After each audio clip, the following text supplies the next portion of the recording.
Hi, Mr. Tony. This is the guy who sent the watercolor. This is the guy, George Mallet, who sent the watercolor. He says, hi, Tony. Just want to tell you right up, it was extremely gratifying for this watercolorist to hear how much you enjoy the little doodle I sent. I would be honored to paint a larger Rehoboth seascape for you.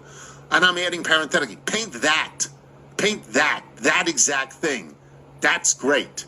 Then I go back to the letter. The Delaware coastline is one of my favorite places in the world.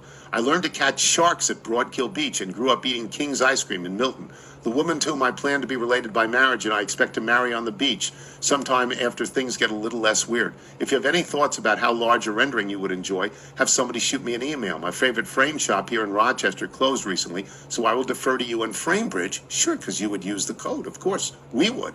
On how it should be matted and framed. Seriously, it so completely made my morning to hear you reading my card as I was starting my day on the elliptical trainer. So can we go back to the shark catching? Yeah, shark catching more about Broadkill Beach. Exactly. On a side note, George writes, my young colleagues were all amused when you mentioned the possibility that I might be retired. Well, I do still cling desperately to my antique AOL account, as do I.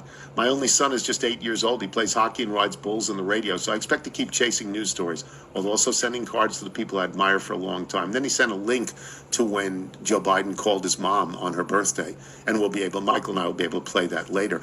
But, one of the things I said was I sort of wish there was a way that everybody could see the card. Everybody could see the small little watercolor they did, because it was really, really good. Here's another one.